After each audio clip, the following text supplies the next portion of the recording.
Je m'appelle Caroline et je vous raconte cela depuis une petite maison tranquille avec un petit jardin à 3200 km de ce que j'appelais autrefois ma maison. Dans 3 heures, mon mari Robert va se réveiller. Il trouvera les papiers de divorce sur la table de la cuisine, juste à l'endroit où il laisse habituellement sa tasse de café. À côté de ces papiers se trouveront suffisamment de preuves pour non seulement mettre fin à notre mariage, mais aussi pour briser la réputation immaculée que lui et ma sœur ont si soigneusement forgée dans notre communauté.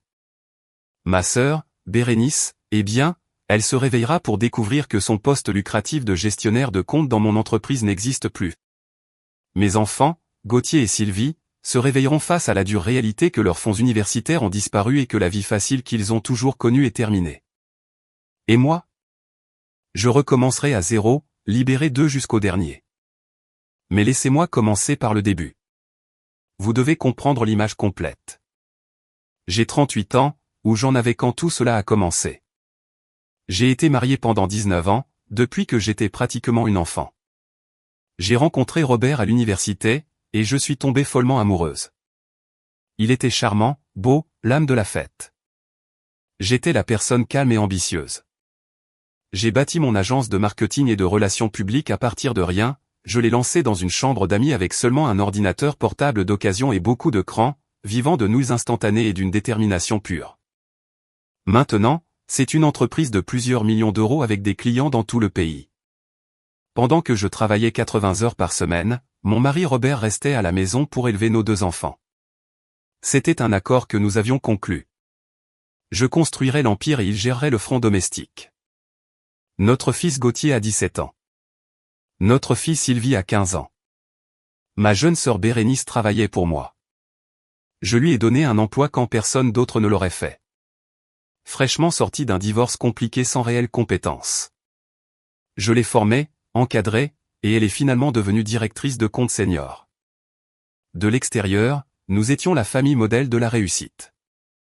Nous avions la grande maison dans une banlieue agréable, celle que j'avais conçue moi-même avec l'architecte. Nous avions les dîners du dimanche où tout le monde riait, Robert racontant des histoires sur les dernières bêtises des enfants, Bérénice se plaignant avec humour de ses clients impossibles. Nous avions les vacances exotiques en famille, une semaine à Hawaï chaque printemps, du ski à Aspen pour Noël, tout cela payé par le succès de mon entreprise. Je me souviens d'un voyage à Maui il y a quelques années. Je venais de conclure le plus gros contrat de ma carrière. Je les ai tous surpris avec des billets en première classe. Je me souviens avoir regardé Robert et Bérénice rire alors qu'ils essayaient de surfer avec les enfants qui les encourageaient depuis la plage. J'ai pris une photo de ce moment. Les 4, en silhouette contre le coucher de soleil, semblant si heureux, si parfait. Je pensais, c'est pour ça que tout ce travail acharné. En regardant cette photo maintenant, je réalise que j'étais la seule à ne pas être sur la photo. J'étais toujours celle derrière l'appareil photo, celle qui finance le cliché. J'étais l'architecte d'une vie dans laquelle je ne vivais même pas vraiment. Nous étions le paquet complet. Le rêve américain, poli jusqu'à un éclat élevé. Il y a environ 2 ans, j'ai commencé à remarquer des choses, de petites choses, le genre de choses que l'on ignore parce que l'alternative est trop terrifiante à envisager. Au début, c'était Robert. Il a rejoint un club de tennis haut de gamme, un endroit dont je savais qu'il ne pourrait pas se payer si c'était lui qui payait. Il a commencé à acheter de nouveaux équipements de sport coûteux, et devenu obsédé par son régime alimentaire. Il ne se contentait pas de se mettre en forme, il se faisait désirable. Il a commencé à s'habiller différemment, pas négligemment, mais avec plus d'effort. Comme s'il essayait d'impressionner quelqu'un. Un après-midi, je suis passé au club pour le surprendre, peut-être jouer quelques balles. Je l'ai trouvé sur la terrasse en train de rire avec un groupe de personnes, et quand il m'a vu, son sourire a vacillé une seconde. Il m'a présenté, bien sûr, mais il semblait troublé, impatient que je parte. J'ai mis cela sur le compte du fait qu'il était dans son élément avec ses nouveaux amis et que j'étais une intruse. Ensuite, ma sœur Bérénice a commencé à se montrer plus souvent. Elle passait après le travail pour discuter de projets, même si nous avions déjà tout couvert au bureau. Elle et Robert s'asseyaient dans la cuisine buvant mon vin, riant de blagues internes alors que j'étais à l'étage essayant de me détendre après une longue journée. Je descendais chercher de l'eau et leur conversation s'arrêtait net. « Oh, Caroline, nous parlions juste du compte Henderson », disait Bérénice un peu trop vite.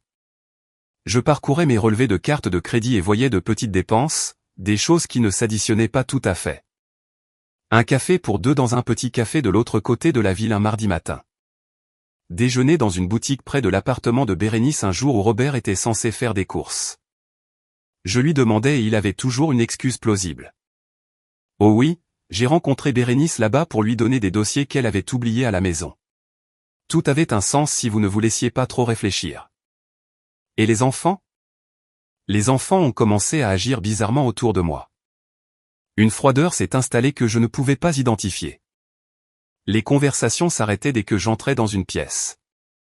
Je demandais, de quoi parlez-vous, les amis? Et c'était toujours la même réponse de Gauthier, oh, rien, maman. Une histoire de rien du tout. Une nuit, j'ai surpris Sylvie au téléphone dans sa chambre. Elle chuchotait, non, il ne peut pas parler maintenant. Elle est à la maison. Je suis resté figé dans le couloir, le cœur battant la chamade. Quand elle est sortie, j'ai demandé à qui elle parlait. Juste une amie de l'école, a-t-elle dit, sans me regarder dans les yeux. Maintenant, je ne suis pas idiote, mais je ne suis pas non plus paranoïaque.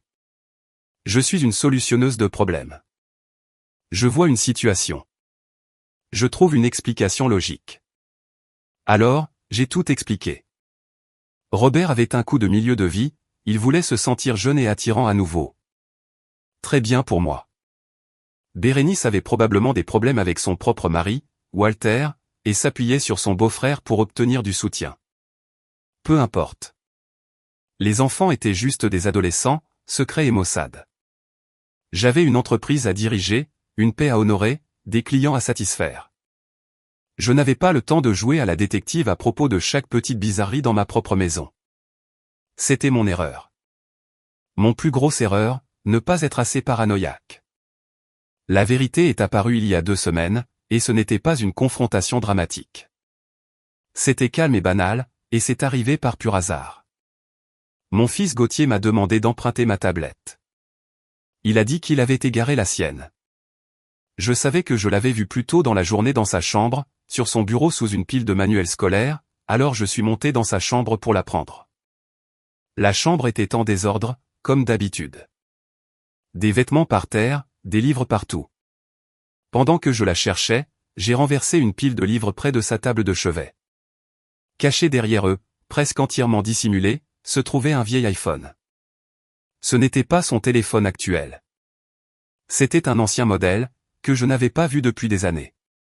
C'était juste bizarre. Mon premier instinct a été de le remettre en place, de ne pas y toucher. C'était son espace privé. Mais quelque chose m'a fait le prendre. Une petite voix au fond de ma tête que j'ignorais depuis 2 ans m'a finalement crié dessus. Ma main tremblait légèrement lorsque j'ai appuyé sur le bouton d'alimentation. Il s'est allumé. Il avait encore de la charge et il était déverrouillé. Pendant une seconde, j'ai simplement fixé l'écran, mon cœur battant contre mes côtes. Je pouvais encore faire marche arrière. Je pouvais poser le téléphone, m'éloigner et continuer à vivre dans mon illusion confortable et ordonnée. Mais je savais que je ne pouvais pas. Je devais savoir. J'ai ouvert l'application de messagerie. Ce que j'ai trouvé sur ce téléphone n'a pas seulement brisé mon cœur. Ça l'a vaporisé. Il a pris tout ce que je pensais savoir sur ma vie, ma famille, ma propre réalité, et l'a réduit en poussière. 2 ans de messages. 2 ans entre mon mari Robert et ma sœur Bérénice. Ce n'était pas juste une liaison passagère. Ils étaient amoureux. Ils planifiaient un avenir. Ils parlaient constamment de moi, pas avec colère, mais avec un mépris froid et méprisant. J'étais un obstacle. J'étais la machine à argent qui finançait leur future vie ensemble. J'ai lu des messages où ils se moquaient d'une robe que j'avais portée à un dîner d'entreprise. J'ai vu des textos où Robert se plaignait de devoir jouer le mari aimant quand j'étais stressé par le travail. Il faut juste jouer le mari aimant un peu plus longtemps jusqu'au lancement de la nouvelle gamme de produits, disait l'un de ces textos. Ensuite, le paiement du divorce sera énorme. Nous pourrons enfin acheter cette maison à Napa. Réponse de Bérénice, pense juste au vignoble. Garde cette idée en tête. Il y avait des centaines de photos. Des centaines, dans mon lit, sur mon canapé, dans sa voiture, celle que je lui avais achetée pour ses 40 ans. Il y avait même des photos prises dans mon bureau au travail un week-end où j'étais parti à une conférence. La pure arrogance de cela m'a coupé le souffle. Il riait, trinquait avec mon champagne du mini-réfrigérateur du bureau, assis dans mon fauteuil. Mais ce n'était pas le pire. Le pire, ce sont les messages avec mes enfants. Ils savaient. Ils savaient depuis plus d'1 an. Et ils n'étaient pas seulement des observateurs silencieux. Ils étaient des participants actifs. Mon fils Gauthier, celui que j'ai appris à faire du vélo, celui dont j'ai pensé chaque égratignure, il était dans le coup. Il y avait des textos de Robert, « Salut mon gars, Bérénice vient. Peux-tu t'assurer que les images de la caméra de l'allée de 14h à 16h soient supprimées ?» Réponse de Gauthier, « Compris, papa. » Ma fille Sylvie. Ma petite fille. Elle était la Libye. J'ai trouvé des messages de Bérénice, « Salut, ma chérie. Si ta mère demande, j'étais à ton entraînement de soccer jusqu'à 18h. D'accord ? Et Sylvie mentait pour eux. Je me suis souvenu de toutes les fois où j'étais rentré à la maison et où j'avais demandé où était Robert, et elle me regardait droit dans les yeux et disait, « Oh, papa était à mon entraînement jusqu'à 18h. » Pendant ce temps, une photo horodatée sur ce téléphone montrait mon mari et ma sœur ensemble dans un hôtel à 16h30. Ils avaient tout un système, des mots de code, des signaux d'avertissement pour quand je rentrais plus tôt. Mes propres enfants étaient des guetteurs pour l'aventure de leur père avec leur tante. Je suis resté assise sur le sol de mon fils pendant ce qui a semblé être une éternité, mais c'était probablement 1 heure. J'ai juste fait défiler. Mon esprit est devenu vide. J'avais l'impression de flotter en dehors de mon propre corps, regardant cette femme découvrir l'épave de sa vie. J'ai utilisé mon propre téléphone pour prendre des photos de tout, chaque message, chaque photo. Mes mains ne tremblaient même pas. Je ne pleurais pas. Je ne ressentais rien. C'était comme regarder un film sur la vie tragique et pathétique de quelqu'un d'autre. Le choc était si profond. C'était comme une anesthésie totale du corps. Quand j'ai finalement réussi à me lever, mes jambes semblaient ne pas m'appartenir. J'ai remis l'ancien iPhone exactement là où je l'avais trouvé, derrière les livres.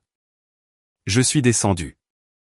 La scène dans ma cuisine était si grotesque et normale qu'elle ressemblait à quelque chose d'un film d'horreur. Mon mari était à la cuisinière, fredonnant au rythme de la radio, préparant mon plat de pâtes préféré. Ma sœur était assise au comptoir de la cuisine, sirotant un verre de mon chardonnay, consultant son téléphone. Mes enfants étaient à table, faisant semblant de faire leurs devoirs. Une soirée de famille parfaite. « Salut chérie », a dit Robert en me souriant.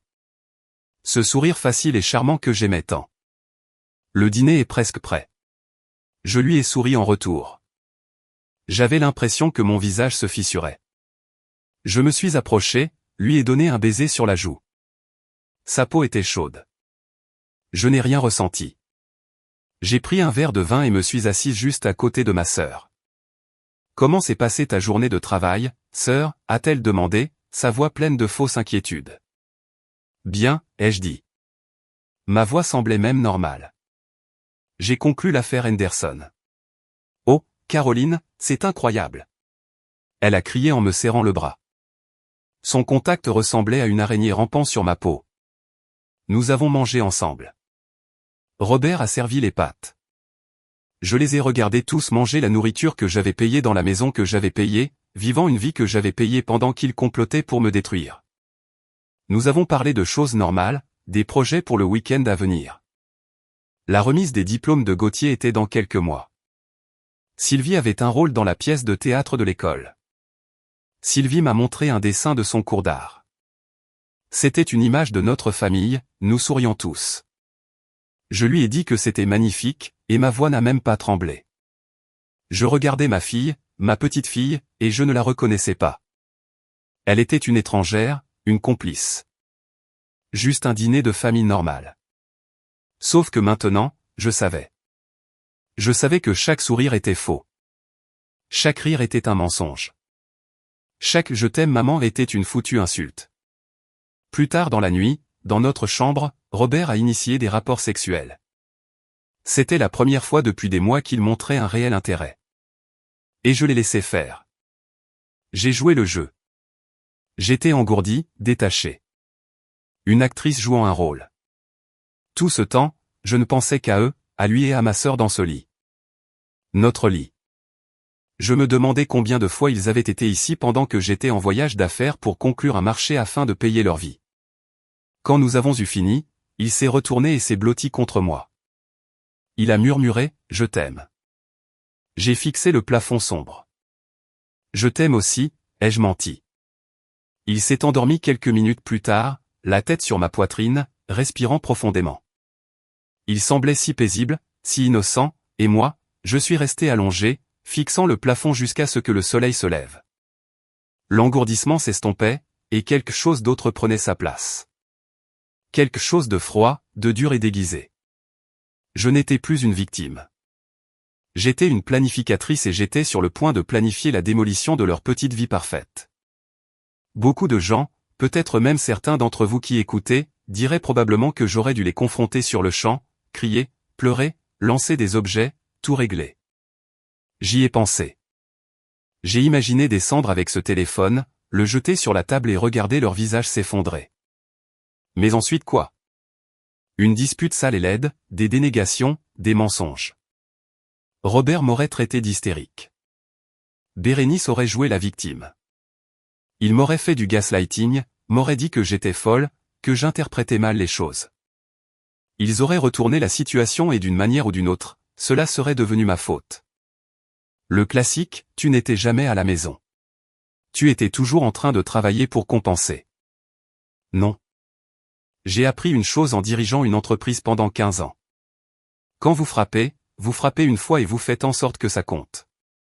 Vous rassemblez vos informations, vous élaborez une stratégie et vous l'exécutez sans faille. Vous n'entrez pas dans une négociation en criant. Vous entrez avec tout le levier. Et j'avais tout le levier. Les 2 semaines qui ont suivi cette nuit ont été une leçon de maître dans la vie d'une double vie. En surface, j'étais la même Caroline. Stressée par le travail, mais une épouse et une mère aimante. En dessous, j'étais une architecte de la ruine, travaillant avec une concentration que je n'avais pas ressentie depuis les débuts de mon entreprise. Ma première action a été de trouver un avocat. Je n'ai pas trouvé n'importe quel avocat. J'ai passé 2 jours entiers à rechercher, vérifier et interviewer 3 des avocats de divorce les plus impitoyables de l'État. Le premier que j'ai rencontré était un homme qui n'arrêtait pas de me tapoter la main et suggérait des séances de conseil. Le mariage est un marathon, Caroline, a-t-il dit avec condescendance. Je suis parti après 10 minutes. Le second était une femme qui semblait plus intéressée par ses heures facturables que par mon dossier. Puis j'ai rencontré Catherine. C'était une femme dans la soixantaine avec des yeux qui pouvaient couper le verre et une réputation d'éviscérer les conjoints infidèles au tribunal. Je suis entré dans son bureau, lui ai exposé l'histoire et lui ai montré les photos sur mon téléphone. Elle n'a pas offert de sympathie.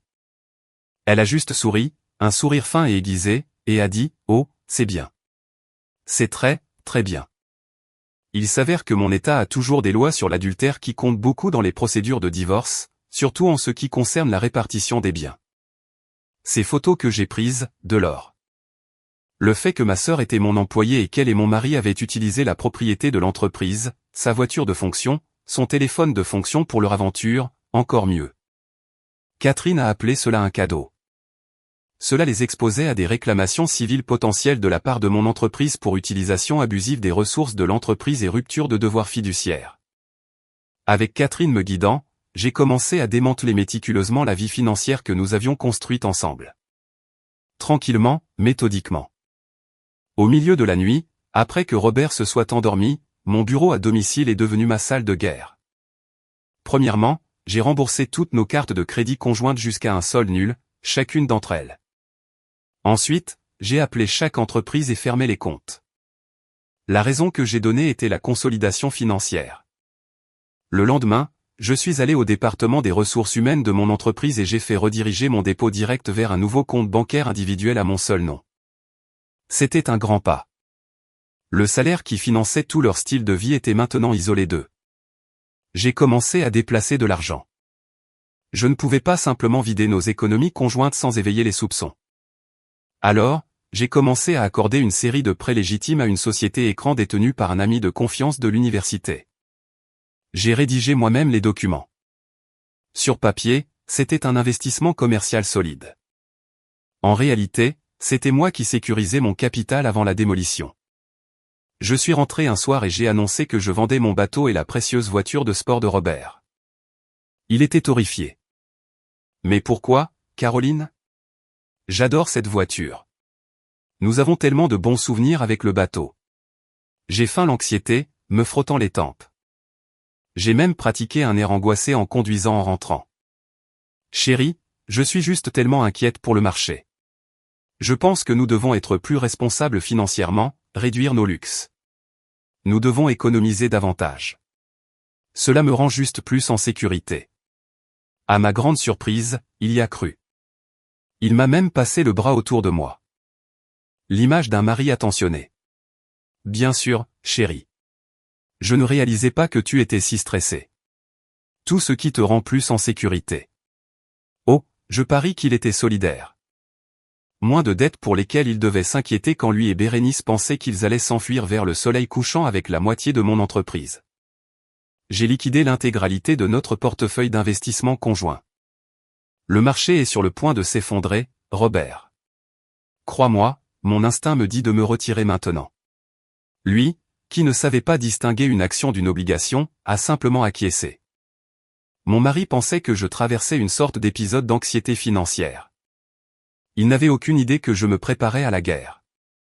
Ensuite, l'entreprise. C'était plus délicat. Je ne pouvais pas simplement licencier Bérénice sans trahir mon jeu. Alors, j'ai fait quelque chose de mieux. Je l'ai promue. Je lui ai donné un nouveau titre élégant, directrice des opérations clients. Cela s'accompagnait d'une petite augmentation de salaire, mais d'une plus grande responsabilité. Plus important encore, cela s'accompagnait d'un nouveau contrat d'emploi rédigé par le bureau de Catherine. Cachés dans les petits caractères se trouvaient des clauses qui la rendaient personnellement responsable des pertes majeures de clients ou des ruptures de contrat. J'ai commencé à lui confier les comptes les plus difficiles et les plus exigeants. J'ai également commencé à documenter tout. Chaque date limite manquée, chaque plainte de client, chaque déjeuner prolongé. Il y en avait beaucoup. Et ma vie de famille, j'ai continué à jouer le rôle. J'étais l'épouse et la mère parfaite. J'ai initié des dîners de famille. J'ai interrogé les enfants sur leurs devoirs. J'ai écouté Robert parler pendant des heures de ses matchs de tennis. Mon fils Gauthier est devenu un peu méfiant une fois. Il m'a trouvé dans le bureau tard un soir, fixant simplement une feuille de calcul. « Maman, tu sembles différente ces derniers temps », a-t-il dit, se tenant dans l'embrasure de la porte. « Tu travailles tout le temps. Tout va bien ?» La faible inquiétude dans sa voix m'a donné envie de hurler. J'ai forcé un sourire fatigué. Juste le stress du travail, mon pote. Un gros nouveau projet. C'est beaucoup de pression. Rien dont tu dois t'inquiéter. Il a échangé un regard avec sa sœur, Sylvie, qui était dans le couloir. Il pensait probablement que je devenais méfiante à leur égard. Bien. Laissez-les transpirer un peu. La dernière pièce du puzzle était la maison. Notre belle maison de 800 000 $ construite sur mesure. Elle était entièrement payée à nos deux noms. C'était ma plus grande vulnérabilité. Je ne pouvais pas leur laisser prendre la moitié. Alors, j'ai créé une opportunité. J'ai dit à Robert que j'avais rencontré une vieille connaissance lors d'un événement caritatif, un promoteur immobilier. Il a fait une offre sur la maison. Robert, une offre en espèces. C'est trop beau pour refuser. Nous pouvons réduire la taille de notre maison, investir les bénéfices, penser à notre avenir. C'est la décision intelligente. Il a d'abord hésité. Mais Caroline, cet endroit a tant de souvenirs. Oui, comme le souvenir de toi dormant avec ma sœur dans mon lit, espèce de déchet, ai-je pensé à voix haute. Parfois, il faut laisser le passé derrière soi pour avancer. Un nouveau chapitre pour nous. Il a fallu une semaine de persuasion, de lui montrer des feuilles de calcul avec des chiffres gonflés sur combien nous pourrions gagner, mais il a finalement accepté. Nous avons fait venir une agente immobilière. J'ai regardé Robert la charmer, lui faisant visiter la maison que j'avais conçue, soulignant les caractéristiques que j'avais choisies. J'ai dû aller dans la salle de bain et m'asperger le visage d'eau froide pour ne pas hurler. Nous avons signé les documents initiaux. La clôture était dans 30 jours. Il pensait que nous irions chercher une maison la semaine prochaine. Il a même ramené des brochures pour des communautés fermées dans la ville voisine. Nous n'irons pas. Bérénice est passée le lendemain de la signature. Elle a fait le tour du salon en touchant les meubles. Es-tu sûre de vendre, sœur? Cet endroit est si spécial. Oui, ai-je dit, la regardant droit dans les yeux. Parfois, il faut juste un nouveau départ. Elle a eu l'audace de me tapoter l'épaule. C'est vraiment courageux, Caroline. 3 semaines de plus. 3 semaines de plus de ce simulacre, puis j'allais tout mettre à feu et à sang. Et pour tous ceux qui s'inquiètent pour les enfants, ils ont fait leur choix. Ils ont choisi de me mentir tous les jours pendant plus d'1 an. Ils n'étaient pas des tout petits. Ils étaient assez grands pour savoir ce qui est bien et ce qui est mal. Ils ont choisi leur camp. Maintenant, ils allaient devoir vivre avec ça. Les 6 dernières semaines ont été un flou de planification méticuleuse et de compartimentation. Je vivais une double vie et j'y devenais sacrément doué. Pendant la journée, j'étais l'épouse stressée mais aimante et la PDG. La nuit, après que tout le monde se soit endormi, j'étais sur mon ordinateur portable, mettant méthodiquement en place ma nouvelle existence. J'avais l'impression de planifier la campagne marketing la plus complexe de ma vie. Mais le produit était ma propre liberté. La mise en place était tout. J'ai trouvé un appartement incroyable dans une ville à 3200 km de là, un endroit avec de grandes fenêtres et une vue sur l'eau. J'ai embauché un designer d'intérieur à distance et l'ai entièrement meublé avant même d'y mettre les pieds. J'ai passé des heures en ligne à choisir tout, du canapé au couvert. C'était la première fois depuis des années que je prenais des décisions pour une maison qui était entièrement mienne sans avoir à consulter qui que ce soit. C'était une petite chose, mais c'était incroyablement libérateur. J'ai utilisé mes contacts professionnels pour décrocher un projet commercial majeur dans ma nouvelle ville, un contrat de conseil qui me tiendrait occupé et rentable pendant des mois. J'ai ouvert de nouveaux comptes bancaires, obtenu un nouveau forfait téléphonique avec un nouveau numéro, de nouvelles cartes de crédit, une toute nouvelle identité financièrement parlant.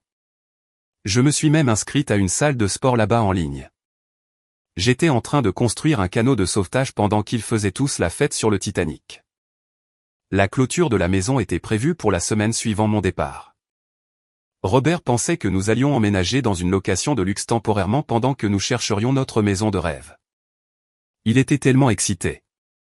Il passait ses soirées à regarder des sites immobiliers, me montrant des manoirs que nous pourrions nous payer avec les bénéfices de la vente.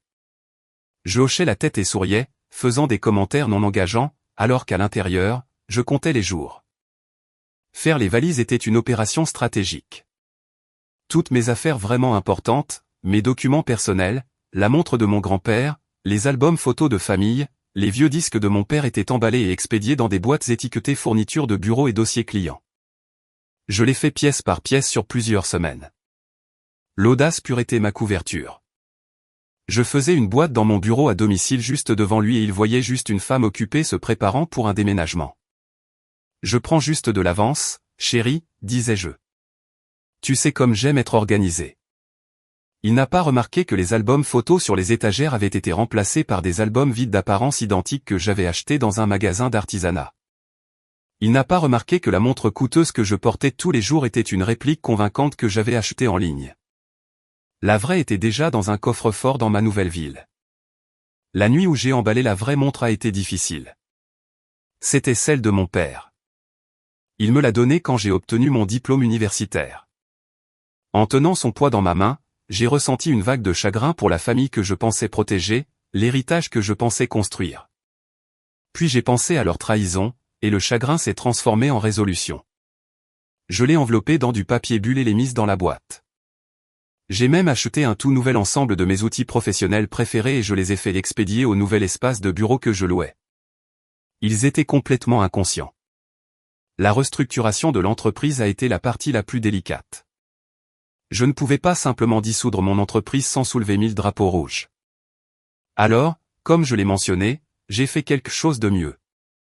J'ai organisé une petite fête au bureau pour célébrer le nouveau titre de Bérénice en tant que directrice des opérations. Elle rayonnait, savourant l'attention, prononçant un petit discours sur sa gratitude pour mon mentorat et mon amour fraternel. J'ai failli m'étouffer avec mon champagne. Ce qu'elle ne savait pas, c'est que le contrat qu'elle avait signé, celui que le bureau de Catherine avait rédigé, la rendait personnellement responsable de toute erreur majeure. J'ai également commencé une enquête discrète sur ses notes de frais et j'ai découvert qu'elle utilisait la carte de crédit de l'entreprise pour des luxes personnels, des journées au spa, des dîners coûteux avec mon mari, même un voyage de fin de semaine. Et son alcoolisme, qui avait commencé par un verre de vin au déjeuner, avait escaladé. J'avais de multiples rapports d'autres employés indiquant qu'elle sentait l'alcool au travail. Tout était documenté. Ensuite, j'ai approché Regina, ma responsable de bureau. Regina travaillait avec moi depuis 15 ans, depuis le tout début. C'était une mère célibataire qui avait commencé comme mon assistante à temps partiel. Elle était loyale, brillante et travailleuse. Je l'ai appelée dans mon bureau un soir et j'ai fermé la porte. Je lui ai dit que j'allais faire des changements majeurs dans ma vie et que je voulais vendre l'entreprise. J'ai vu la panique dans ses yeux. Puis j'ai exposé mon offre, une vente légitime de 60% de la propriété de l'entreprise au profit d'elle, financée par l'entreprise elle-même. Cela ferait d'elle la propriétaire majoritaire et la PDG. La vente serait finalisée la semaine après mon départ. Je conserverai 40% en tant que partenaire silencieux, me garantissant un flux de revenus stable sans aucune implication. Elle a pleuré quand je lui ai dit. Elle a d'abord pensé que je plaisantais. Regina, lui ai-je dit, cette entreprise est mon bébé. Je ne la donne pas à n'importe qui. Je la donne à la seule autre personne qui l'aime autant que moi. Elle le méritait. Et les enfants? C'est la partie où les gens vont probablement me haïr, mais honnêtement, je m'en fiche. Ils recevaient exactement ce qu'ils méritaient, une dose de réalité. Les fonds universitaires de mon fils Gauthier, qui étaient substantiels, étaient dans un fonds fiduciaire avec seulement mon nom dessus. Je les ai liquidés, chaque centime. Il allait le découvrir de la manière la plus difficile quand il essaierait d'y accéder pour son premier paiement de frais de scolarité. Le 16e anniversaire de ma fille Sylvie approchait, et j'avais prévu de lui acheter une voiture neuve. Ce n'était pas le cas. Les cartes de crédit que j'avais payées, celles qu'ils utilisaient pour tout, de la restauration rapide aux nouveaux vêtements, devaient être coupées le jour de mon départ. Ils voulaient jouer à des jeux d'adultes avec des trahisons d'adultes. Bienvenue au prix d'adulte. L'univers m'a donné un dernier moment de clarification la semaine dernière. Je regardais un film avec Sylvie, juste toutes les deux. C'était une rare soirée tranquille. Son téléphone a vibré sur le canapé à côté d'elle. Elle y a jeté un coup d'œil et j'ai vu son visage devenir complètement blanc. « Tout va bien ?» ai-je demandé, gardant ma voix décontractée. « Oui, juste des drames d'amis » a-t-elle bégayé. Mais j'avais vu l'aperçu du message. C'était de Robert. Il disait « Bérénice vient de partir. Le chemin est libre. » Sylvie m'a regardé, les yeux écarquillés, essayant d'évaluer si je l'avais vu. J'ai juste souri, pris une poignée de pop-corn, et j'ai dit « Ces années d'adolescence, hein ? Tant de drames. » Elle a poussé un petit rire nerveux et a rapidement tapé quelque chose en réponse. J'ai vu l'écran de son téléphone avant qu'elle ne le détourne. Sa réponse était à ma sœur Bérénice. Elle disait « Tout est clair. Maman est ignorante. » Ignorante. C'est ce que ma petite princesse pensait de moi. Ce seul mot a solidifié chaque décision froide et dure que j'avais prise. Il y avait une autre personne à considérer dans tout ce bazar. Le mari de Bérénice, Walter. C'est un homme gentil, une personne vraiment bonne. Un professeur d'histoire au lycée qui aime son travail et adore ma sœur. Il n'avait aucune idée qu'il était marié à une ordure infidèle tout comme je l'étais. Alors, j'ai préparé un colis pour lui aussi. Tout, chaque photo, chaque message, chaque horodatage, un dossier complet et incontestable de la trahison. Il méritait de savoir quel genre de femme il avait épousé. J'ai organisé un coursier pour livrer ce paquet à son école le jour après mon départ. Alors, voici le plan pour demain. Je pars pour un voyage d'affaires le matin. Un vol matinal. Je ferai un bisou à mon mari. Je serrerai mes enfants dans mes bras. Je serrerai la main de ma sœur quand elle passera pour notre réunion hebdomadaire avant de me rendre à l'aéroport. Ce seront tous des adieux normaux pour ce qu'ils pensent être un voyage normal. J'ai même fait une petite valise d'appoint avec quelques changements de vêtements, que je laisserai dans ma voiture à l'aéroport. Sauf que j'ai déjà expédié mes vraies valises. Je voyage avec seulement un sac à dos.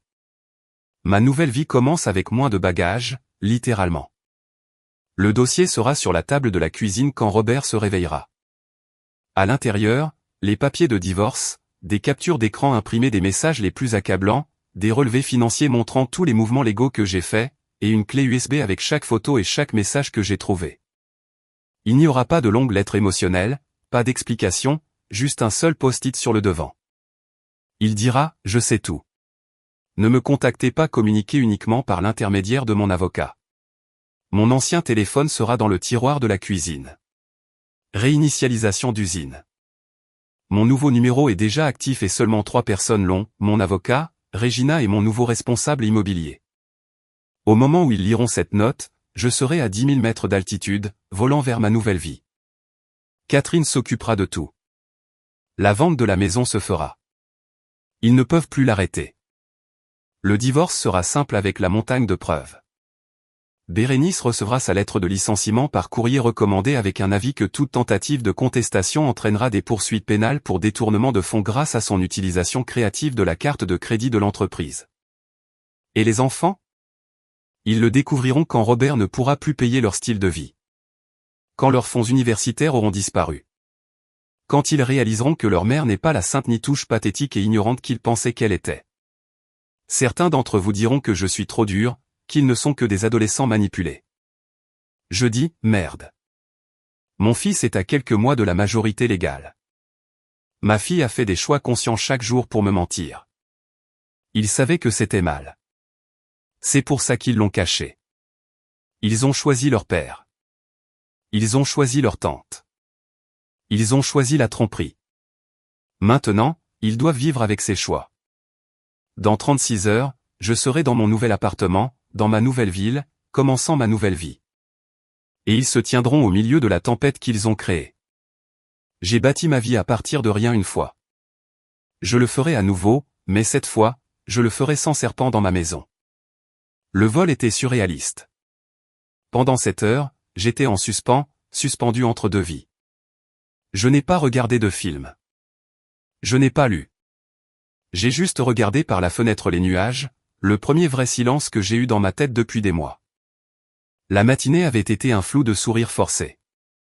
L'étreinte que j'ai donnée à Sylvie semblait retenir un étranger. Gauthier m'a donné une brève accolade avec un bras avant de plonger son visage dans son téléphone. Robert m'a embrassé à la porte. Bon voyage, chérie. Appelle-moi quand tu atterris. J'ai conduit jusqu'à l'aéroport en mode automatique, ma ville semblant étrangère dans le rétroviseur. J'ai laissé la voiture dans le parking longue durée, j'ai laissé le sac d'appât dans le coffre et je suis entré dans le terminal avec rien d'autre que mon sac à dos et un billet aller simple pour mon avenir. J'ai atterri à midi. À 12h30, alors que j'étais dans un taxi en route vers mon nouvel appartement, mon nouveau téléphone, celui avec le numéro que seules 3 personnes connaissaient, a commencé à vibrer. C'était Catherine, mon avocat. Le colis a été livré, a-t-elle dit, sa voix nette et professionnelle. Et le destinataire n'est pas content. Elle m'a dit que mon ancien téléphone, celui que j'avais laissé derrière moi, avait fait exploser le service de messagerie de son bureau. Au moment où je me suis enregistré dans mon nouvel immeuble, j'avais 47 appels manqués de divers numéros appartenant à Robert, Bérénice et mes parents. Je n'en ai répondu à aucun. Je me suis tenu au milieu de mon nouvel appartement, magnifiquement meublé et complètement vide, écoutant les bruits de la ville à travers ma fenêtre, et j'ai ressenti un profond sentiment de paix. La tempête se brisait, et j'étais en sécurité dans l'œil du cyclone. La merde n'a pas seulement frappé le ventilateur. Elle a frappé tous les ventilateurs dans un rayon de 16 km. Selon Catherine, qui avait une certaine satisfaction sinistre dans sa voix alors qu'elle racontait les événements des jours suivants, Robert a trouvé le dossier vers 7 heures du matin quand il est allé faire du café. Son premier appel a été à son bureau, criant, pleurant, exigeant de savoir où j'étais. Bérénice est arrivée à la maison vers 8 heures du matin, probablement convoquée par un appel frénétique de Robert. Apparemment, la dispute qui a éclaté entre eux était légendaire. Catherine avait une source, une voisine curieuse qui était une ancienne cliente et qui a rapporté une bagarre massive sur la pelouse avant. Accusation, récrimination, tout le spectacle l'est. La voisine a appelé la police, signalant un trouble domestique. Magnifique. Les deux amoureux, se retournant enfin l'un contre l'autre quand la machine à argent a disparu. Cet après-midi-là, Mon fils Gauthier a essayé d'accéder à son fonds universitaire pour verser un acompte pour sa chambre au dortoir de l'université d'État dans laquelle il avait été si fier d'entrer. Surprise, connard. Le compte était vide. Catherine a dit qu'il avait appelé son bureau complètement déconcerté, demandant s'il y avait eu une sorte d'erreur bancaire. Elle lui a informé qu'il n'y avait pas d'erreur. Les fonds, qui étaient uniquement à mon nom, avaient été légalement retirés par moi. Il a apparemment commencé à pleurer au téléphone avec elle. Ma fille Sylvie a eu sa dose de réalité à la cafétéria de l'école. Elle a essayé d'acheter le déjeuner et sa carte de débit a été refusée. Bienvenue dans le monde réel, princesse. Ses amis ont dû lui avancer l'argent. L'humiliation ne faisait que commencer. Les conséquences immédiates n'étaient que le début. Le colis que j'ai envoyé à Walter, le mari de Bérénice, a été livré au lycée où il enseigne. Il l'a ouvert pendant sa pause déjeuner. Il ne l'a pas seulement quitté. Il est allé jusqu'au bout. Il a tout publié, les messages, les photos, toute l'histoire sordide sur sa page Facebook. Il a écrit un long message déchirant sur la trahison, sur la confiance, et sur les deux personnes qui avaient détruit sa famille. Il a tagué Robert. Il a tagué Bérénice. Il a tagué notre groupe communautaire local. Toute la ville savait en quelques heures. Robert et Bérénice ont essayé de contrôler les dégâts. Ils ont publié quelques conneries vagues sur le fait de traverser une période difficile et ont demandé de l'intimité. Cela a été accueilli à peu près comme on pouvait s'y attendre lorsque tout le monde dans votre cercle social a déjà vu des captures d'écran de vous dans le lit de votre belle-sœur. Les sections de commentaires étaient un bain de sang. La situation au travail a explosé le lendemain matin. Bérénice a eu l'audace de se présenter au travail comme si de rien n'était. Regina, ma responsable loyale et maintenant la nouvelle propriétaire majoritaire, l'attendait. Elle a fait escorter ma sœur par la sécurité hors du bâtiment où elle avait l'habitude d'entrer comme si elle possédait l'endroit. Bérénice a crié à propos de licenciement abusif. L'avocat de l'entreprise, déjà préparé par Catherine, a rapidement mis fin à cela avec le dossier documentant son utilisation abusive des biens de l'entreprise et son alcoolisme au travail. Le meilleur ? Elle se vantait de sa grande promotion et de son nouveau salaire de direction auprès de tous ceux qui voulaient l'entendre. Elle avait même contracté un prêt pour une nouvelle voiture de luxe basée sur ce salaire. Maintenant, elle était au chômage, sur le point de divorcer et noyée sous la dette. On adore voir ça. José, si tu écoutes encore, s'il te plaît, aide-moi en aimant cette vidéo et en commentant le chiffre ci-dessous, pour que je sache que tu m'as mis un j'aime et que tu es avec moi dans ce voyage. Ton soutien est un grand encouragement pour moi. S'il te plaît, commente avec le chiffre 1 et laisse-moi te raconter le reste de mon histoire. Les semaines qui ont suivi l'explosion ont été un étrange mélange de manœuvres juridiques et de reconstruction personnelle. Pendant qu'il vivait l'humiliation publique et le chaos financier que j'avais orchestré, je reconstruisais tranquillement ma vie à 3200 km de là. J'ai passé la première semaine à simplement être. J'ai exploré mon nouveau quartier, trouvé un petit café où le barista connaissait ma commande dès le 3e jour, et j'ai fait de longues promenades au bord de l'eau. Je décompressais après 2 ans à retenir mon souffle. Le divorce était, selon les mots de Catherine, l'accident de train le plus propre et le plus rapide que j'ai jamais vu. L'avocat de Robert, un gars astucieux en costume coûteux, a essayé de se battre. Bien sûr, ils ont essayé d'affirmer que j'avais abandonné la famille, que Robert méritait la moitié de tout, plus une pension alimentaire significative pour ses années en tant que père au foyer. Catherine a littéralement ri au téléphone avec eux. Puis elle leur a envoyé le dossier de preuves complet. L'aventure, le complot, l'implication des enfants, l'utilisation abusive des fonds de l'entreprise par Bérénice. C'était accablant. Catherine m'a dit qu'ils avaient eu une réunion de règlement où l'avocat de Robert a regardé les preuves pendant 10 minutes, est devenu pâle, et a demandé une suspension.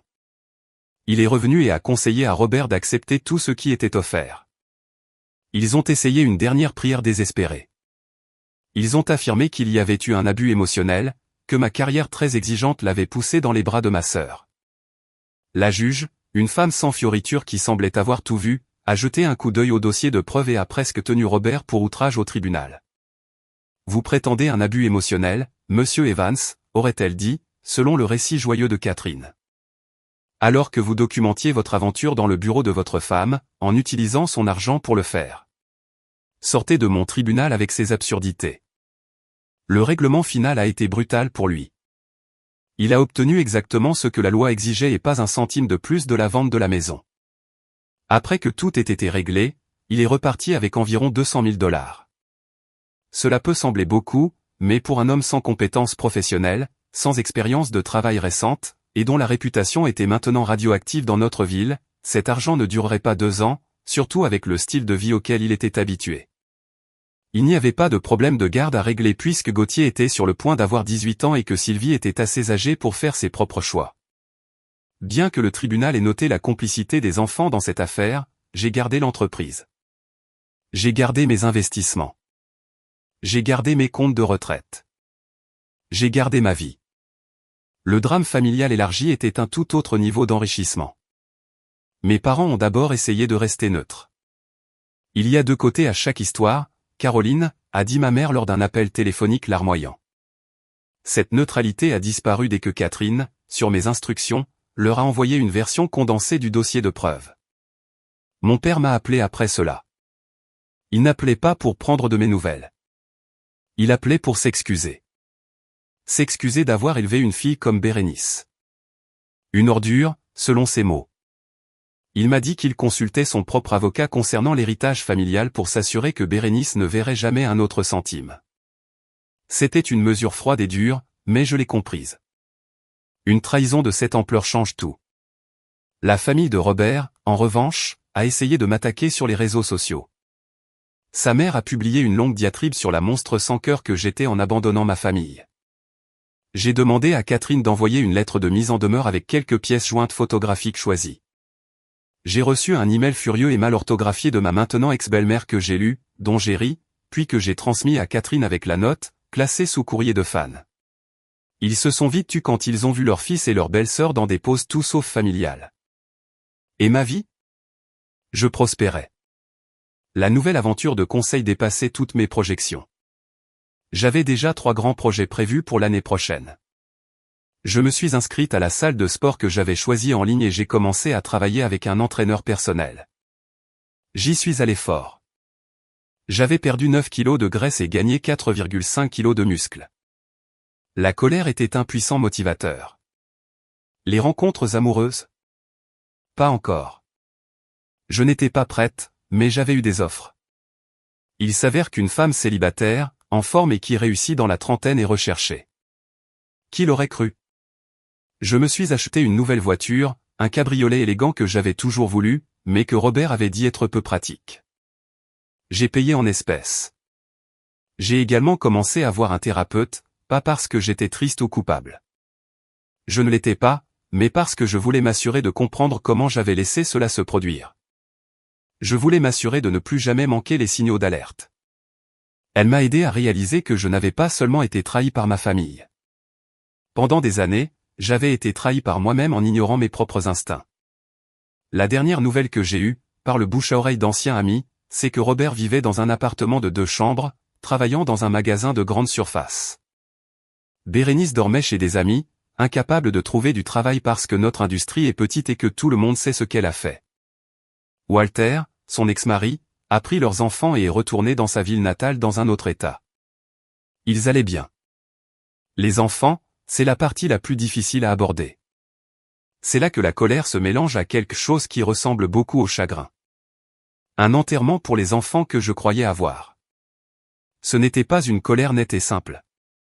C'était désordonné et compliqué et cela me tenait éveillé la nuit. Mon fils Gauthier a dû se précipiter pour trouver des prêts étudiants. Son rêve d'aller à la grande université d'État avait disparu. Il s'avère que quand papa n'est pas là pour tout payer, cette bourse complète pour le Community College commence à sembler assez bonne. Il a dû prendre 2 emplois à temps partiel pour couvrir ses dépenses. Un dans un café et un autre pour approvisionner les étagères d'une épicerie la nuit. Ma fille Sylvie a dû trouver un emploi de garde d'enfants pour les voisins. Imaginez ça. Une fille de 15 ans apprenant ce que signifie réellement le travail. Ils ont tout essayé pour me contacter. Ils ont créé de nouveaux comptes sur les réseaux sociaux. Ils ont envoyé des emails depuis de nouvelles adresses. Ils ont même demandé à leurs amis d'essayer de me joindre. Bloqué. Bloqué. Bloqué. Une nuit, j'ai vu un appel entrant d'un numéro que je ne reconnaissais pas. J'ai laissé aller à la messagerie vocale. C'était Sylvie. Maman, s'il te plaît, a-t-elle sangloté dans le téléphone. S'il te plaît, rappelle-moi juste. Tu me manques tellement. J'ai écouté le message 3 fois, ma main planant au-dessus du bouton pour rappeler. Puis je me suis souvenu de son message texte. Tout est clair. Maman est ignorante. J'ai supprimé le message vocal et j'ai bloqué le numéro. Catherine m'a transmis une lettre que Gauthier avait écrite. C'était une longue histoire de plainte sur combien il était désolé, combien il n'était qu'un enfant pris au milieu, combien Robert l'avait manipulé, combien il n'avait jamais voulu me faire de mal. Pris au milieu. J'ai lu cette phrase et j'ai senti une bouffée de rage me monter au cou. J'ai juste fixé le mur, la lettre lourde dans ma main. J'ai disséqué ces mots pour mon public, soulignant le langage passif. Il a été pris au piège, pas j'ai fait un choix. Il a été manipulé, pas j'ai choisi de croire les mensonges parce que c'était plus facile. Tu n'as été pris au piège de rien, petit connard. Tu as activement supprimé les images de sécurité. Tu étais un complice. Quelques mois plus tard, pour son 16e anniversaire, j'ai reçu une lettre de Sylvie. C'était 2 pages d'excuses, de regrets et de promesses de réparer les choses. Elle avait inclus une photo de nous de quand elle était petite. Une photo de moi la portant sur mes épaules à la plage. Une belle tentative, mais la manipulation émotionnelle ne fonctionne pas quand vous avez déjà coupé les ponts. C'était une performance de remords, pas la vraie chose. Je comprends si tu ne me pardonnes jamais, avait écrit Gauthier. Mais tu punis papa et Sylvia pour mes erreurs. Non, Junior.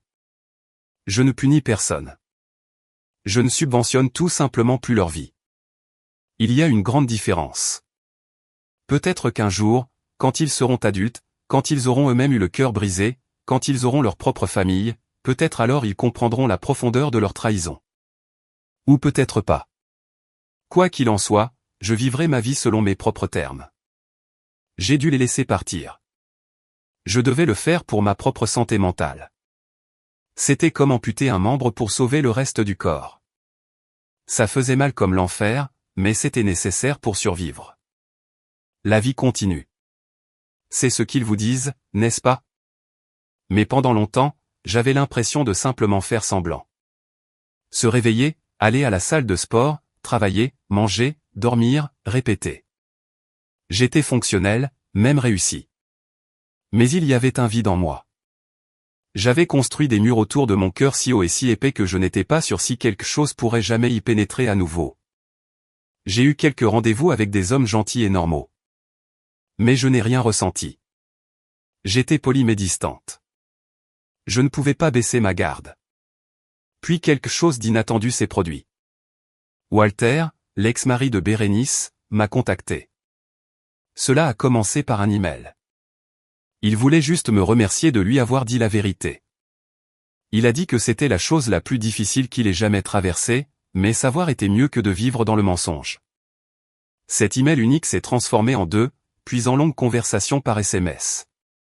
Nous étions 2 survivants du même naufrage, comparant nos notes. Nous avons parlé de nos ex, de la trahison. Mais nous avons aussi commencé à parler d'autres choses, de son amour pour l'histoire, de ma passion pour la construction de marques, de nos enfants, de se sentir perdu dans la trentaine. Il m'a dit quelque chose lors d'un de ces appels tardifs qui m'a glacé jusqu'aux os. Il a dit que dans le bazar de leur divorce, Bérénice avait tout avoué. Elle et Robert complotaient depuis des années. Ils n'attendaient pas seulement que mon entreprise grandisse. Ils attendaient que mes parents meurent. Mon père avait un problème cardiaque et ils savaient que j'étais la principale bénéficiaire de leur testament. Ils attendaient de mettre la main sur mon héritage aussi. Et les enfants connaissaient cette partie du plan aussi. Cette petite information a effacé toute trace persistante de doute que j'avais sur mes décisions. Ce n'était pas une erreur. C'était un complot. Après quelques mois de discussion, Walter a mentionné qu'il pensait à un changement. Le district scolaire était un désastre et il voulait un nouveau départ pour lui et ses enfants. Ma nouvelle ville, a-t-il noté, avait l'un des meilleurs systèmes scolaires publics du pays. Était-ce désordonné? Peut-être. Est-ce que ça m'importait? Non. Il a déménagé ici le mois dernier. Nous y allons doucement. Nous nous sommes rencontrés pour un café. C'était gênant au début. Deux personnes connectées par un traumatisme laid. Mais ensuite, nous avons commencé à parler et c'était facile. Il était gentil, drôle et décent. C'est agréable d'être avec quelqu'un qui a de l'intégrité, quelqu'un qui comprend. Nous ne sommes que des amis pour l'instant, mais c'est une fondation. J'ai acheté une maison. Rien de chic comme mon ancienne, mais elle est à moi. 3 chambres, 2 salles de bain, une piscine et un bureau à domicile dédié où je peux travailler sans que quelqu'un me harcèle à propos du bruit. J'ai même commencé à enseigner un petit cours de commerce à temps partiel au community college local. C'est agréable de redonner, d'aider les jeunes gens ambitieux à éviter certaines des erreurs que j'ai commises. Je suis dans la meilleure forme de ma vie. J'ai commencé la boxe. Il y a quelque chose d'incroyablement thérapeutique à frapper un sac lourd quand on imagine certains visages dessus. Je me suis fait des amis solides à la salle de sport, des gars et des filles qui valorisent l'honnêteté et le travail acharné. Le divorce a été finalisé il y a 2 mois. Le divorce le plus propre que Catherine ait jamais vu, selon elle. Pourquoi? Parce que les preuves étaient si accablantes. Il ne restait rien à contester. Les gens demandent si je le regrette, si je regrette d'être devenu nucléaire, si j'aurais dû essayer des conseils, essayer de pardonner, essayer de garder la famille unie pour les enfants. Voici ma réponse. Au diable, non. Ils n'ont pas seulement trompé. Ils ont conspiré. Ils ont comploté. Ils ont fait de moi une idiote dans ma propre maison, avec mon propre argent. Mes enfants, les 2 personnes pour qui je serais morte, me regardaient droit dans les yeux tous les jours et ils mentaient. Ils ont aidé leur père à me trahir. Ils savaient à quel point j'avais travaillé dur pour eux, pour notre vie, et ils ont craché dessus. Certaines personnes pourraient pardonner cela.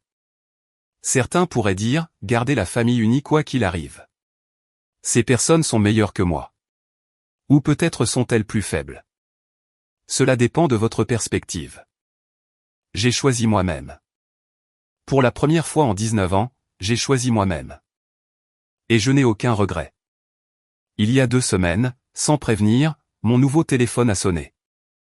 C'était un ancien numéro que j'avais oublié d'avoir donné au cabinet de notre dentiste il y a des années. J'ai failli ne pas répondre, mais la curiosité a gagné. C'était Robert. Je ne sais pas comment il a eu le numéro. Sa voix était différente, plus fine, vaincue. « Caroline, s'il te plaît », a-t-il dit. J'ai failli raccrocher, mais j'ai écouté. Je voulais l'entendre. « Tu as tout détruit », a-t-il dit, sa voix se brisant. Les enfants me détestent. Je ne trouve pas de travail décent. Ta sœur ne me parle même plus. J'ai tout perdu. J'ai attendu une seconde. Ma propre voix, quand elle est sortie, était calme et stable. Je t'aimais, a-t-il dit. Et cela semblait pathétique. Je me suis vraiment. Je me suis confus. Pendant 2 ans, ai-je demandé. Le silence à l'autre bout de la ligne a été ma réponse. Je pouvais entendre sa respiration, un son tremblant et superficiel. Finalement, il a posé la question que je savais venir. Es-tu heureuse? Détruire notre famille en valait-il la peine? Et c'est là que tout est devenu parfaitement clair. Je ne ressentais plus de colère. Je ne ressentais que de la pitié. Je n'ai pas détruit notre famille, Robert, ai-je dit. Et chaque mot semblait vrai. Tu l'as fait quand tu as couché avec ma sœur. J'ai juste documenté cela. J'ai raccroché. Puis j'ai bloqué ce numéro aussi. Et pour être sûr, j'ai trouvé un nouveau dentiste le lendemain. Alors, c'est mon histoire. J'ai maintenant 39 ans. Recommencer n'a pas été facile, mais bon sang, ça en valait la peine. J'aurais pu être la personne plus mature. J'aurais pu pardonner. J'aurais pu prétendre que la trahison ne m'avait pas blessé autant qu'elle l'a fait. Mais pourquoi? Pour sauver une famille qui a conspiré contre moi? Pour apprendre à mes enfants que la trahison n'a pas de conséquences? Pour montrer à mon mari qu'il pouvait coucher avec ma sœur et toujours vivre dans ma maison et dépenser mon argent? Non, merci. J'ai choisi la terre brûlée. J'ai choisi les conséquences. J'ai choisi de montrer à toutes les personnes impliquées que je ne suis pas la fournisseur faible et inconsciente qu'ils pensaient que j'étais. Et je le referai en un clin d'œil. À toute femme qui lit ceci et qui traverse quelque chose de similaire, vous ne devez le pardon à personne. Vous ne leur devez pas une seconde chance. Vous ne leur devez pas l'accès à la vie que vous avez construite. S'ils vous trahissent, brûlez tout et construisez quelque chose de mieux sur les cendres. Et à ma famille ex, si vous lisez ceci d'une manière ou d'une autre, vous pensiez me connaître. Vous pensiez que je ne le découvrirais jamais. Vous vous êtes trompé. Profitez du lit que vous avez fait. Je serai dans le mien, dans ma nouvelle maison, dans ma nouvelle ville, vivant ma meilleure vie sans vous.